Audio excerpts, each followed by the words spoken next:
मध्य प्रदेशातील कान्हा व्याघ्र प्रकल्पात अवघ्या एका आठवड्यात वाघीण आणि तिच्या 4 बछड्यांचा मृत्यू झाल्याची धक्कादायक घटना घडली। या सर्व मृत्यूंमागे केनाईन डिस्टेंपर व्हायरस अर्थात CDV हा कुत्र्यांपासून पसरणारा घातक विषाणू कारणीभूत असल्याचं तपासातून निष्पन्न झालं। या घटनेमुळे वन्यजीव संवर्धन यंत्रणेत मोठी खळबळ उडाली।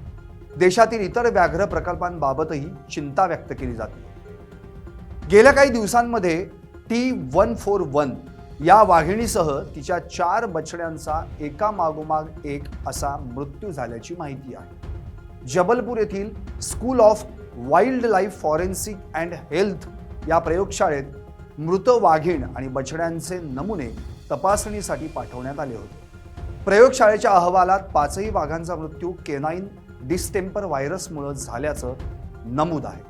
हा विषाणू प्रामुख्यानं कुत्रावर्गीय प्राण्यांमध्ये आढळतो, मात्र अलीकडील काळात तो वाघ आणि बिबट्यासारख्या मांजरवर्गीय प्राण्यांमध्ये पसरताना दिसतोय। त्यामुळेच वाघ आणि बिबट हे मांजरवर्गीय प्राणी केनाईन डिस्टेंपर व्हायरसमुळे आजारी पडत आहेत। ही बाब वन विभागासाठी अत्यंत चिंताजनक आहे। वाघ किंवा बिबट्यांनी केलेली शिकार अनेकदा अर्धवट सोडली जाते आणि नंतर ती पुन्हा खाण्यासाठी ते परत येतात। या दरम्यान जंगलालगतच्या गावांमधील कुत्री त्या शिकारीवर ताव मारतात आणि जर ते संक्रमित असतील तर त्या माध्यमातून विषाणू वाघांपर्यंत पोहोचतो, असं मत अनेक तज्ज्ञांनी मांडलं। काही वेळा वाघांनी थेट संक्रमित कुत्र्यांची शिकार केल्यासही विषाणू त्यांच्या शरीरात प्रवेश करतो। या विषाणूचा प्रसार अनेक मार्गांनी होऊ शकतो।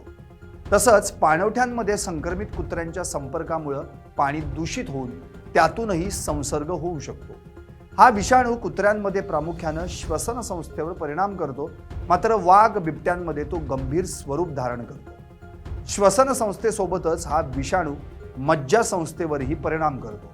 त्यामुळे वर्तनात बदल, दिशाभूल, शिकार करण्याची क्षमता कमी होणं असे परिणाम जाणवू लागले आहेत।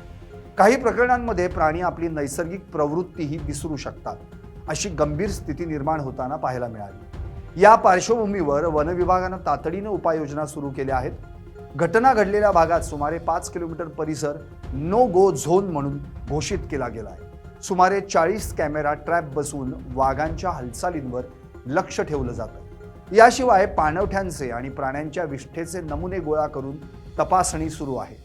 वाघांचे थेट लसीकरण करणं शक्य नसल्यानं व्याघ्र प्रकल्पाच्या परिसरातील सुमारे 90 गावांमधील कुत्र्यांचं मोठ्या प्रमाणावर लसीकरण करण्यावर भर देण्यात आला आहे। केनाईन डिस्टेंपर हा अत्यंत संसर्गजन्य विषाणू असून तो प्रामुख्यानं पाळीव कुत्र्यांमधून वन्य प्राण्यांमध्ये पसरतो। 2012 ते 2017 या कालावधीत भारतीय पशुवैद्यकीय संशोधन संस्थेनं 11 वाघ, 17 बिबटे आणि 54 सिंहांना याच विषाणूची लागण झाल्याचं सिद्ध केलं होतं।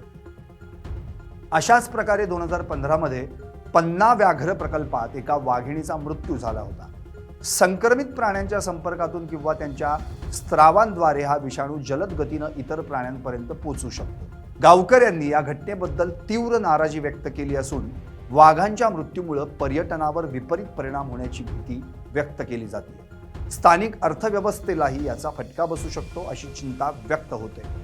वन विभागातून मात्र परिस्थिती नियंत्रणात आणण्यासाठी युद्ध पातळीवर प्रयत्न सुरू केल्याचं म्हटलं गेलं। या घटनेनंतर केवळ कान्हापुरतीच नव्हे तर इतर व्याघ्र प्रकल्पांबाबतही चिंता वाढली। महाराष्ट्रातील पेन्स व्याघ्र प्रकल्प आणि ताडोबा अंधारी व्याघ्र प्रकल्प येथील वाघांनाही अशाच प्रकारचा धोका निर्माण होऊ शकतो, असा इशारा तज्ज्ञांनी दिला आहे। त्यामुळे या भागांमध्येही प्रतिबंधात्मक उपाययोजना करण्याचं स्पष्टीकरण देण्यात आलं। कुत्र्यांपासून पसरणारा हा विषाणू आता वाघांसारख्या वन्य प्राण्यांसाठी मोठा धोका बनला आहे। वेळेत प्रभावी उपाययोजना न केल्यास त्याचे गंभीर परिणाम देशातील व्याघ्र संवर्धनावर होऊ शकतात, असा इशारा वन्य विभागानं दिला। Bureau report, LS Marathi.